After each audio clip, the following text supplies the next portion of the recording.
real sacerdote hay en el cielo. Aleluya, oh, aleluya, nuestro abogado ante el Padre eterno. En el templo hecho por Dios, detrás del velo, el lugar más santo. Aleluya, oh aleluya, investigando, limpia las faltas de aquellos que Él redimió. Mis faltas borra Él en el santuario. Me une más a Él en el santuario, en el cielo. Provee así para mí en el santuario.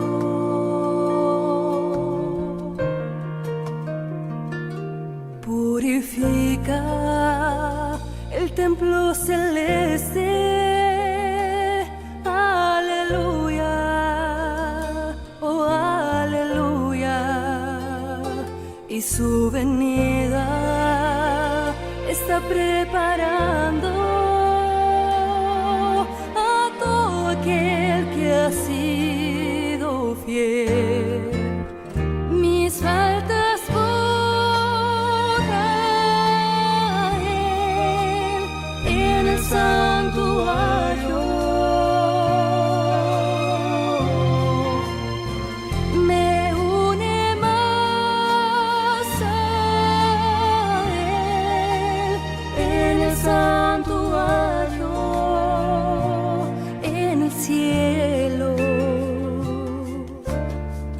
Provee así para mí en el santuario, en el trono aquel de la gracia eterna. Estaremos reunidos allí.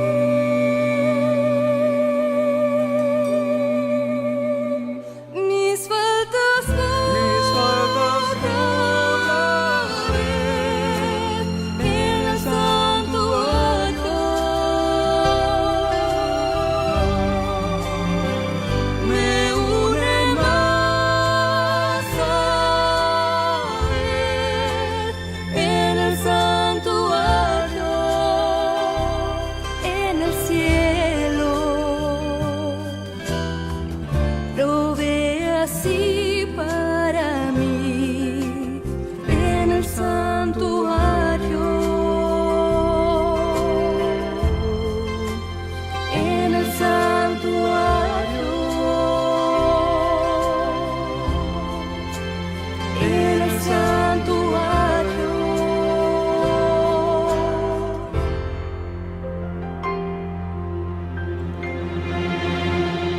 Mis faltas borra Él en el santuario. Me une más a Él en el santuario, en el cielo. Provee así para mí en el santuario,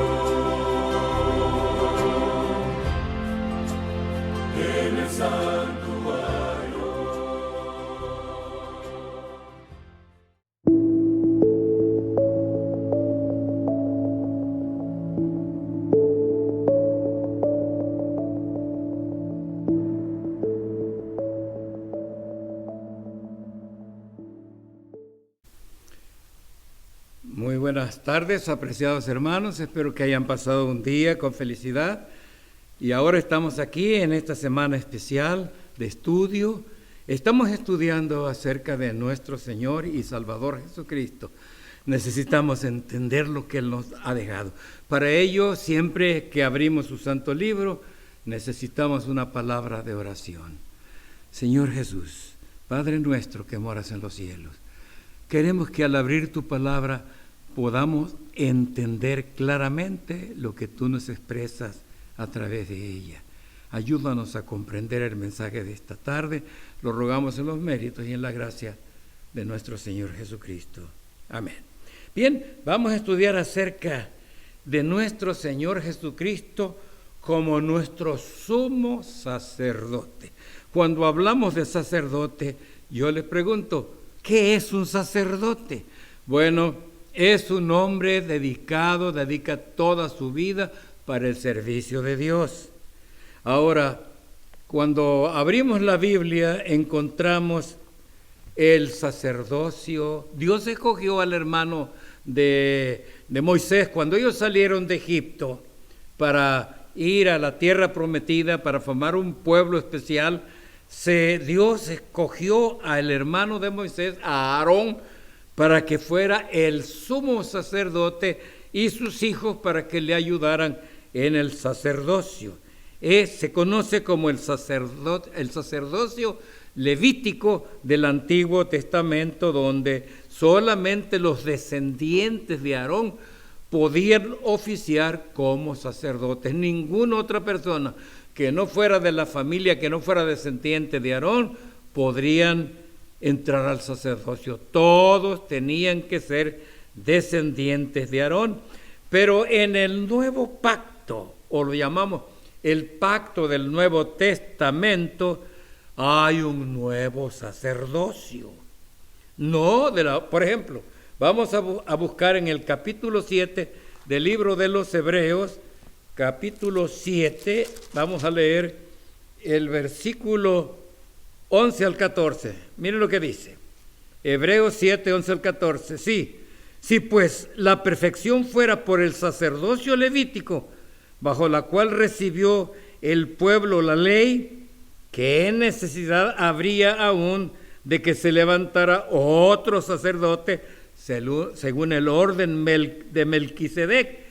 ¿Por qué el orden de Melquisedec? Porque en el libro del Génesis, Melquisedec aparece como profeta del Altísimo, pero no se conoce su descendencia, ni de dónde viene, ni de era. Por eso, este nuevo sacerdocio del Nuevo Testamento sería según la orden de Melquisedec, que no fuera llamado según el orden de Aarón. Está hablando aquí del nuevo sacerdocio. Pues, cambiado el sacerdocio, necesario es que haya también cambio de ley. Bueno, algunos usan este texto a veces para decir que ya se cambió la ley de los mandamientos. No está hablando de los mandamientos de la ley de Dios, está hablando de la ley del sacerdocio, que solamente podían ser a sacerdotes los descendientes en línea directa de Aarón. Por eso dice, pero ahora hay un nuevo sacerdote, y ese es Cristo Jesús. Ahora, y aquel de quien se dice esto, o sea, de nuestro Señor Jesucristo, es de otra tribu, porque Aarón era de la tribu de Leví, y nuestro Señor Jesucristo era de la tribu de Judá, como lo dice aquí. Pues sabiendo es que nuestro Señor vino de la tribu de Judá, de la cual nada habló Moisés tocante al sacerdocio. Es interesante, pero Él, nuestro Señor Jesucristo, fue declarado sumo sacerdote para siempre. Aquí en el libro de los Hebreos capítulo 5 y el versículo 6, noten lo que dice, 5 y el versículo, Hebreos, repito, capítulo 5 y el versículo 6, dice, como también dice en otro lugar, tú eres sacerdote para siempre, según el orden de Melquisedec. Y esta declaración, tú eres sacerdote para siempre, se repite aquí en el libro de los Hebreos 7 veces, la repito, en Hebreos 5:6 Hebreos 6:20, Hebreos 7:3, Hebreos 7:17, Hebreos 7:21, Hebreos 7:25 y Hebreos 7:28. Se repite 7 veces. Tú eres sacerdote para siempre. Nuestro Señor Jesucristo tiene el sacerdocio. Él es el sumo sacerdote en el pacto del Nuevo Testamento. Ahora, el tabernáculo o santuario que se hizo por Aarón y Moisés fue hecho pues porque Dios les dio el plano. Mira, les dijo, hazlo conforme al plano que te he mostrado. Vamos a buscar en el libro del Éxodo, capítulo 25 y el versículo 40. Dice aquí, capítulo 25 estaba en Levítico. En el libro del Éxodo, repito, capítulo 25 y el versículo 40. Aquí está. Dice el versículo, vamos a ver, acá está. Le dijo Dios, mira, hazlo conforme al modelo que te ha sido mostrado en el monte. Lo que quiere decir que el santuario es una copia en miniatura del verdadero santuario, del verdadero tabernáculo, construido no por manos humanas. Por eso, volviendo al libro de los Hebreos, en el capítulo 8 y el versículo 2 dice, bueno, voy a leer el versículo primero. Ahora bien, el punto principal de lo que venimos diciendo es que tenemos tal sumo sacerdote, el cual se sentó a la diestra del trono de la majestad de los cielos. Él es ministro del santuario, de aquel verdadero tabernáculo que levantó el Señor y no el hombre. Quiere decir que el tabernáculo, el santuario terrenal que tuvo el pueblo hebreo, era solamente una ilustración, era una figura del verdadero santuario en la patria celestial. Y noten las palabras, dice, ministro del santuario de aquel verdadero tabernáculo que levantó el Señor y no el hombre. El santuario hecho no por manos humanas, sino solamente por la mano de Dios. Ahora, en el santuario terrenal se ofrecía sangre de animales. Por eso en el capítulo 10, el versículo 9 y 11, noten lo que dice. Dice, diciendo luego, he aquí vengo Dios para hacer tu voluntad. Quítalo primero para que establecer esto último. En esa voluntad somos santificados mediante la ofrenda del cuerpo de Jesucristo hecha una vez. Y agrega en el versículo 4, porque la sangre de los toros y de los machos cabríos no pueden quitar los pecados. Eran solamente un símbolo, dice, por lo cual, entrando en el mundo, dice, sacrificio y ofrenda no quisiste, mas me diste un cuerpo. Holocausto y expiaciones por el pecado no te agradaron. Entonces dije, he aquí vengo Dios para hacer tu voluntad. Como en el rollo del libro está escrito de mí, diciendo primero, sacrificio y ofrenda, holocausto y expiaciones por el pecado no quisiste, porque no te agradaron. ¿Por qué? Porque sencillamente eran un símbolo. Esa sangre de toros y de machos cabríos, por supuesto que no nos pueden ayudar. Dice en el capítulo 9 y el versículo 10 del capítulo 9, dice, ya que consiste solo en comidas y bebidas de diversas purificaciones y ordenanzas. Bueno, voy a leer desde el versículo 9, lo cual es símbolo para el tiempo presente, según el cual se presentan ofrendas, sacrificios, que no pueden hacer perfecto en cuanto a la conciencia al que practica este culto, ya que consiste solo en comidas, bebidas, de diversas purificaciones y ordenanzas, según la carne, impuestas hasta el tiempo de reformar las cosas. Pero estando ya presente Cristo, somos sacerdote de los bienes venideros, por el más amplio y más perfecto tabernáculo, no hecho de mano, es decir, no de esta creación. Bueno, de manera pues que ese sacerdocio terrenal, ese esas ceremonias que se hacían en ese santuario eran un símbolo. Y les voy a decir que si estudiamos detenidamente todos los símbolos del santuario en el Antiguo Testamento, en realidad es el Evangelio predicado en símbolos.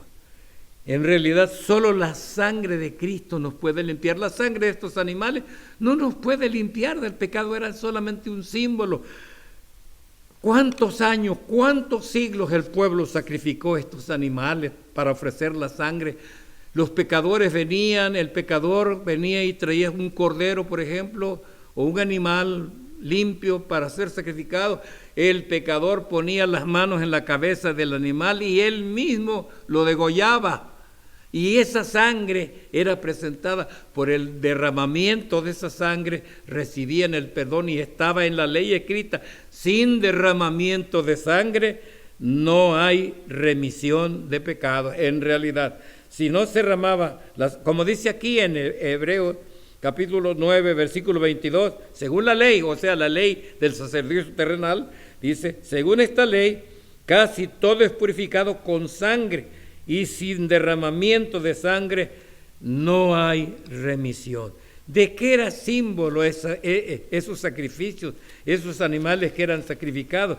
Bueno, como lo dice en la primera epístola de San Juan, en el capítulo 1 y el versículo 7, dice en el Evangelio de San Juan 1:7, primera epístola, dice así: pero si andamos en luz, como Él está en luz, tenemos comunión unos con otros, y la sangre de Jesucristo, su Hijo, nos limpia de todo pecado. La sangre de los animales era solo un símbolo de ese sacrificio que iba a ocurrir, la muerte de nuestro Señor Jesucristo. El pueblo hebreo nunca lo entendió. Es más, sus interpretaciones para ellos les suena como algo horrible, algo feo. Ellos entienden mal lo que predijo Isaías, que como cordero sería llevado al matadero. Ellos lo ven por el camino de su oscuridad, pero Cristo tenía que morir. Como lo predijo Daniel, él se quitaría la vida al Mesías. Él murió, pero su sangre fue derramada, y esa sangre es la que verdaderamente nos limpia de todo pecado. Es por esa sangre derramada que nosotros, siendo pecadores, siendo seres inmundos, encontramos la justicia, siendo nuestros pecados como la grana, rojos como el carmesí, vendrán a ser como blanca lana, no por nuestros méritos, sino por los méritos de aquel que murió en la cruz.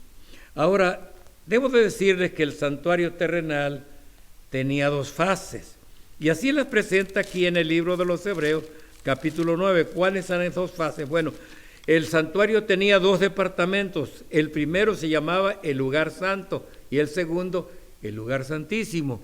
En el lugar santo oficiaban todos los sacerdotes comunes descendientes de Aarón, ahí. Pero jamás podía un sacerdote que no fuera el sumo sacerdote entrar en el segundo departamento, que era llamado el lugar santísimo. A veces nos conviene buscar los textos originales, bueno, copias de los textos originales, por originales no creo que existan ya. Pero cuando yo me puse a estudiar el libro de los Hebreos hace algunos años, el pastor me dijo, eso fue en Denver, Colorado, iba a tener un mes de conferencias, me hospedaron en el hospital de Adventista de Denver. Ahí está el comedor para comer, ahí está el cuarto, y me dijo el pastor, todos los días vas a estar aquí. Yo solamente te voy a venir a buscar en la tarde para que vayas a dictar el seminario en la iglesia. Dije, ¿qué voy a hacer aquí un mes? Y ese mes, mis hermanos, yo me puse a estudiar el libro de los Hebreos.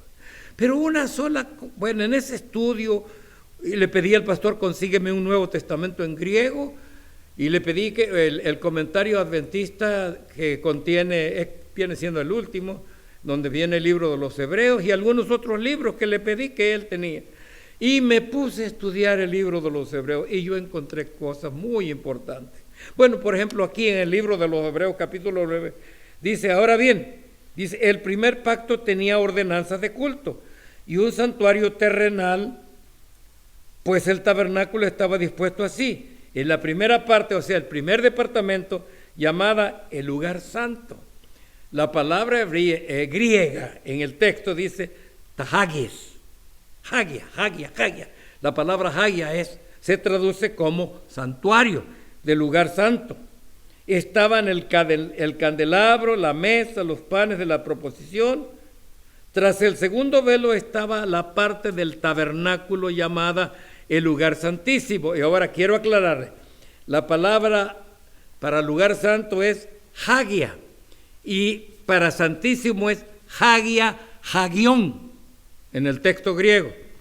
Bueno, y así dice las cosas que había en el lugar santísimo, como era el incensario de oro y las tablas de la ley que estaban en esa arca que estaba en el lugar santísimo. A ese lugar nunca podía entrar ningún sacerdote, jamás. Cualquier sacerdote común que entrara, moría.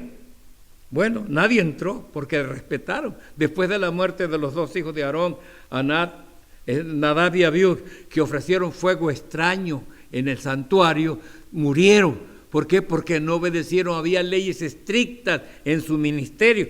Muy bien, así que aquí están los dos departamentos y el santuario tenía, repito, en pocas palabras, había dos clases de servicio. Los sacerdotes comunes podían entrar para oficiar en el lugar santo. ¿Qué había en el lugar santo? Cada sábado los sacerdotes recogían, había una mesa hacia el norte y en esa mesa había dos charolas.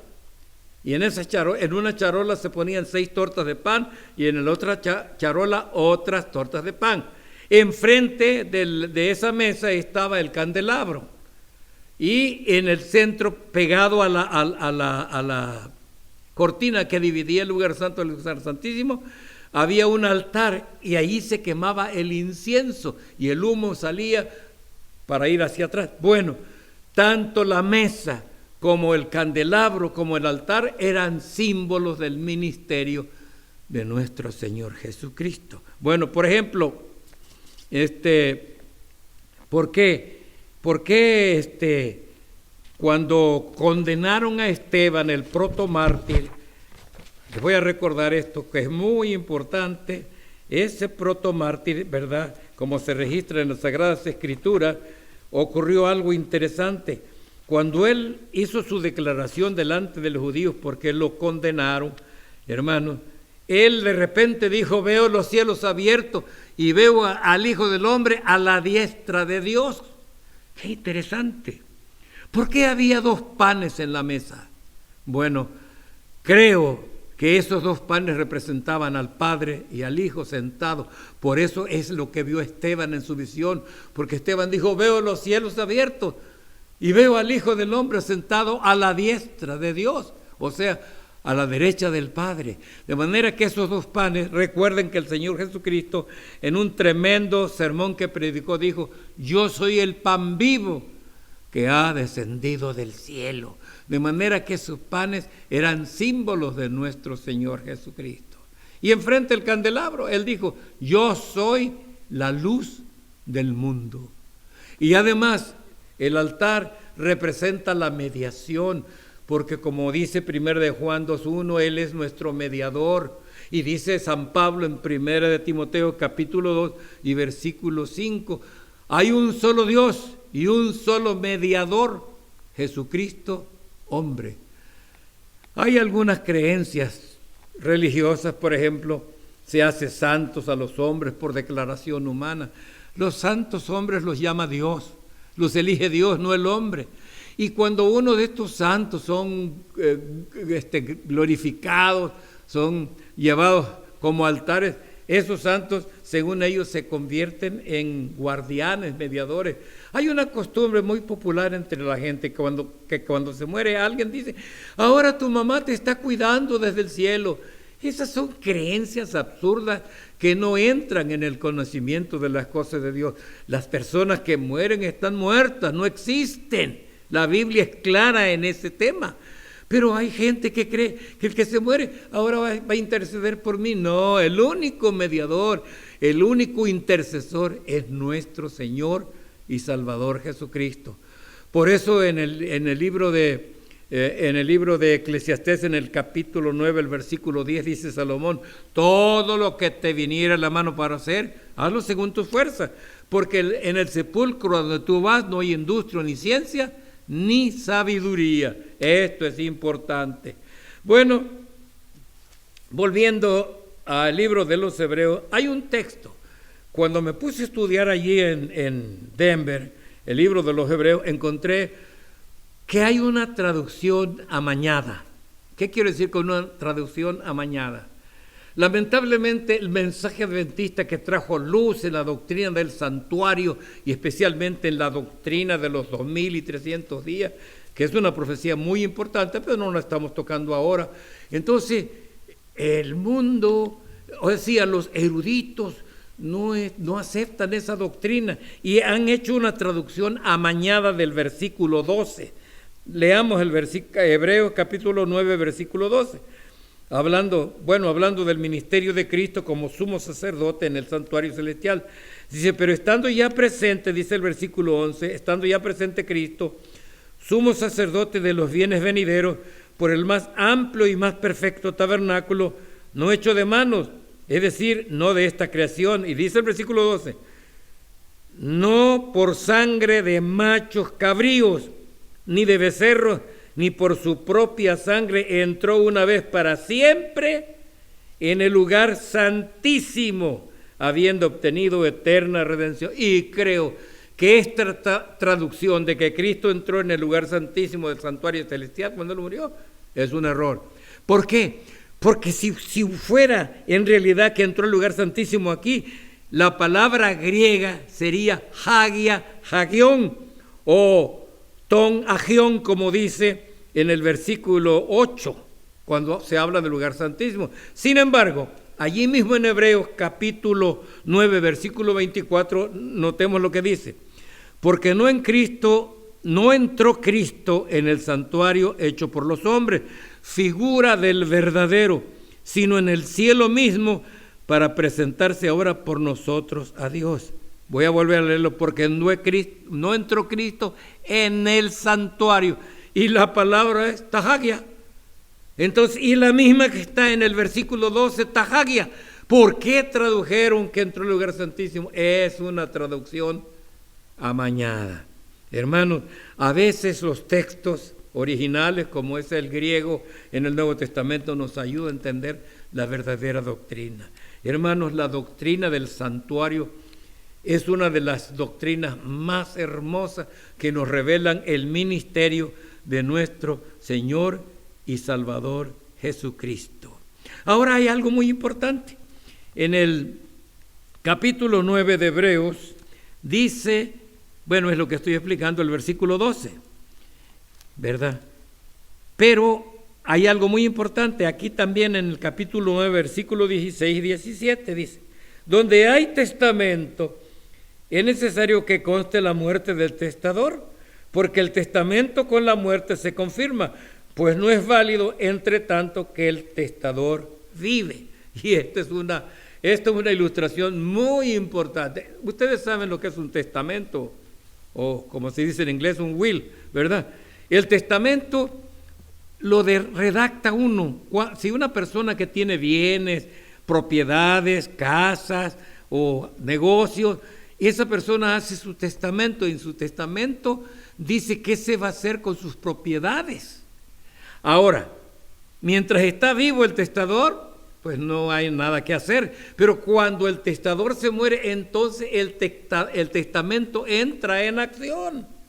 Pero, como dice aquí, donde hay testamento es necesario que conste la muerte del testador, porque el testamento con la muerte se confirma, porque no es válido entre tanto que el testador vive. Ahora, lo que está escrito en el testamento se vale.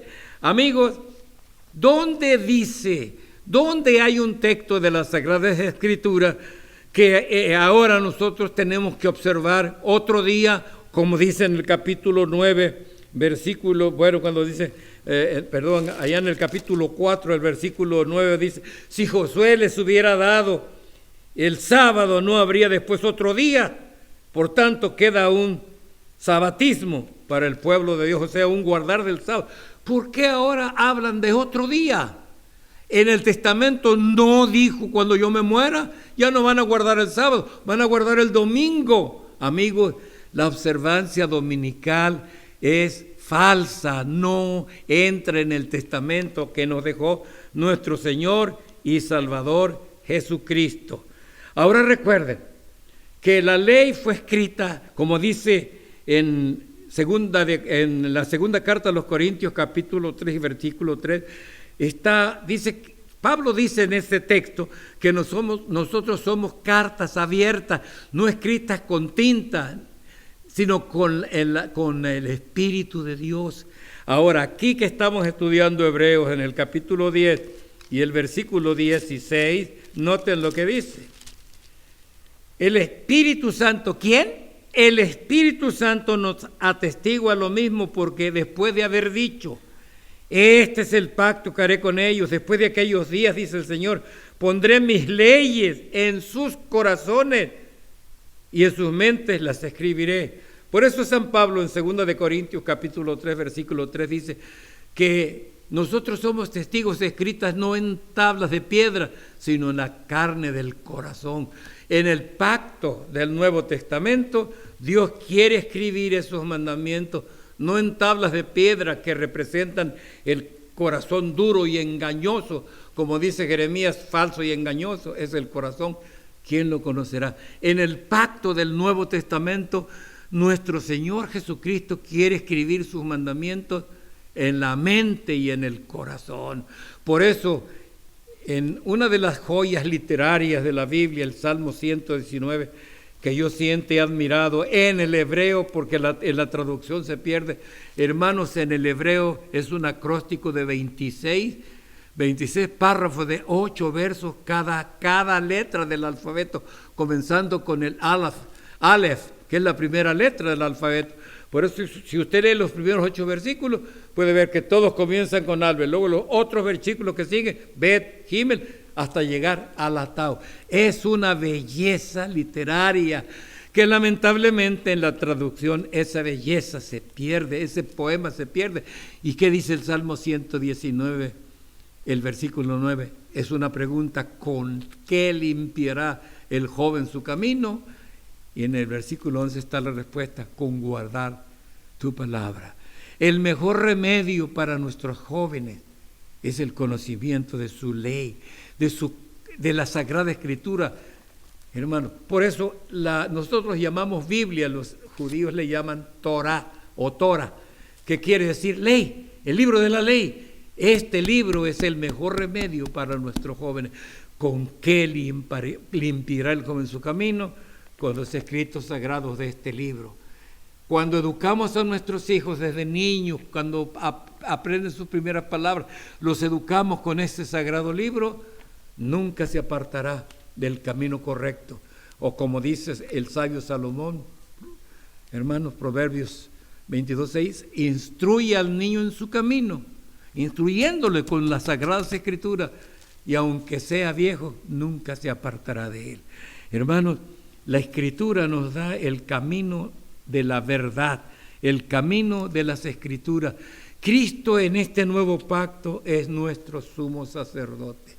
Él quiere escribir en nuestros corazones, y no Él también, el Espíritu Santo, parte de la deidad.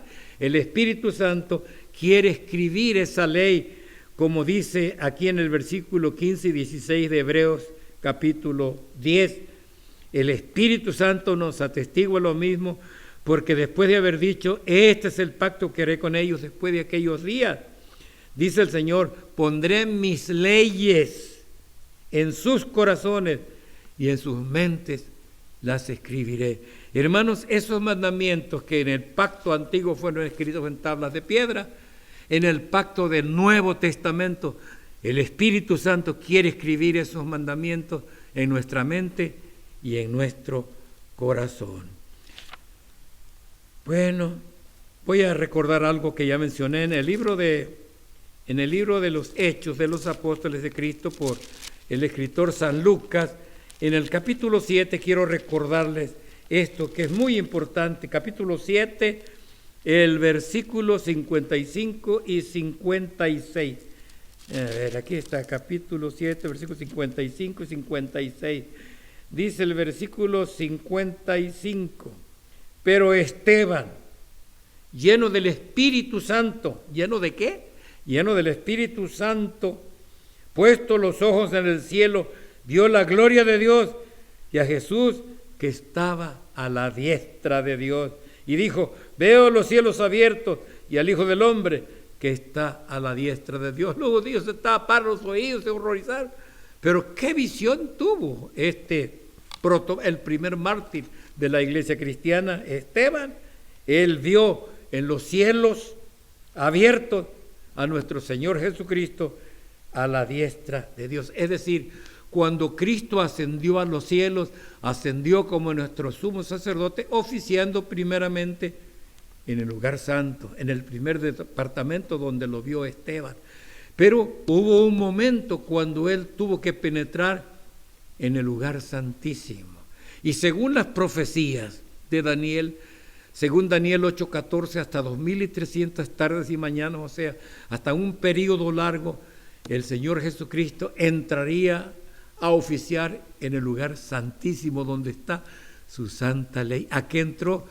Para hacer el juicio. Hermanos, es una de las doctrinas más importantes que van a encontrar solamente una santa explicación en el pueblo adventista. Yo les invito a investigar. El juicio de Dios, la ley de Dios, es la norma con que seremos juzgados. Pero hermanos, el juicio de Dios no es un juicio de condenación, es un juicio de liberación para el pueblo de Dios. No tenemos tiempo, pero un día al año, el sumo sacerdote, solo el sumo sacerdote, después de haber sacrificado animales por su propia vida de él, y luego sacrificaba, había 2 machos de cabrío que eran sacrificados. Uno era para Dios y otro era para Azazel, con otra palabra, para el diablo, el enemigo de Dios. El que era dedicado para Dios era sacrificado y el sacerdote tomaba la sangre y penetraba hasta el lugar santísimo y ofrecía ahí la sangre. Y todos los pecados que se habían confesado durante todo el año en el proceso, toda la sangre que ahí se había llevado por los pecados de los hombres, eran limpiados. Es decir, en este juicio se limpian nuestras vidas con la sangre que fue derramada en el Calvario. Este juicio para el pueblo de Dios no es para condenación, es para la liberación. Ese juicio lo pueden encontrar ustedes en el capítulo 7 del libro de Daniel, y aquí también como un símbolo era, hermanos, el juicio que se está llevando a los cielos. Desde que Cristo entró en el lugar santísimo, en las cortes celestiales y en el santuario celestial, comenzó la limpieza de todos los hijos de Dios. No nos vamos a salvar porque somos buenos desde Adán hasta el último hijo de Dios que viva.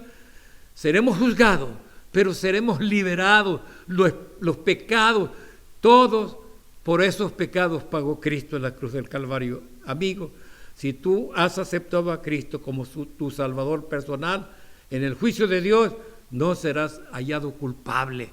Si tú haces a Cristo como tu Salvador, como tu abogado, Él te alegrará inocente. Él levantará las manos al cielo y dirá, mi sangre he dado por Él. Hermanos, tanto hay que decir, pero aprendamos bien los símbolos del santuario. Todo eran símbolos del ministerio de Cristo.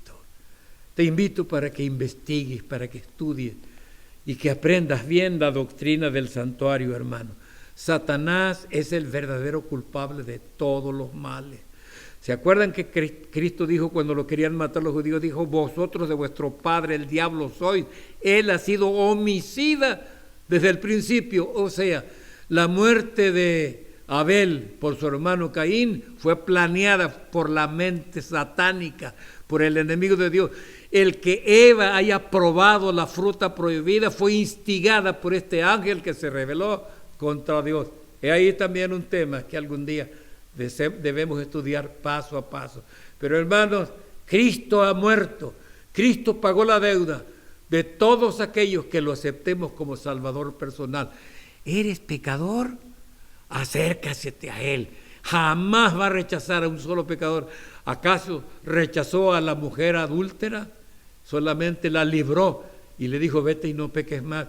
¿Acaso condenó al ladrón que la justicia romana había condenado a morir crucificado?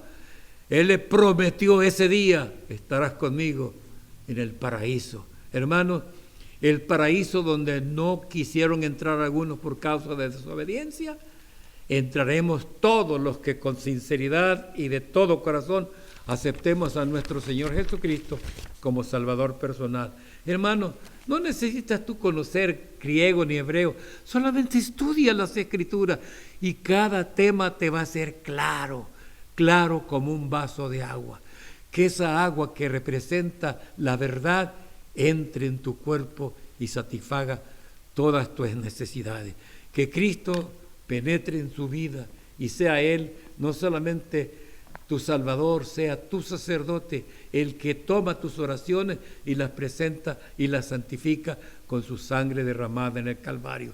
Que Dios te bendiga, hermano, que Dios nos ayude a entender cada vez más la sagrada doctrina que Dios nos ha revelado en su santa palabra. Terminemos con una palabra de gratitud a nuestro Dios.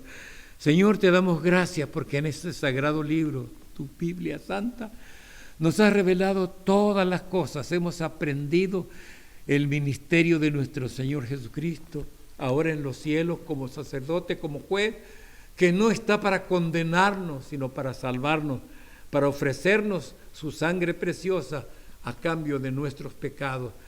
Ayúdanos a reconocerlo como nuestro Salvador personal. Tu bendición para cada hermano que escuche, en el santo nombre bendito de nuestro Señor Jesucristo, ruego tu bendición. Amén.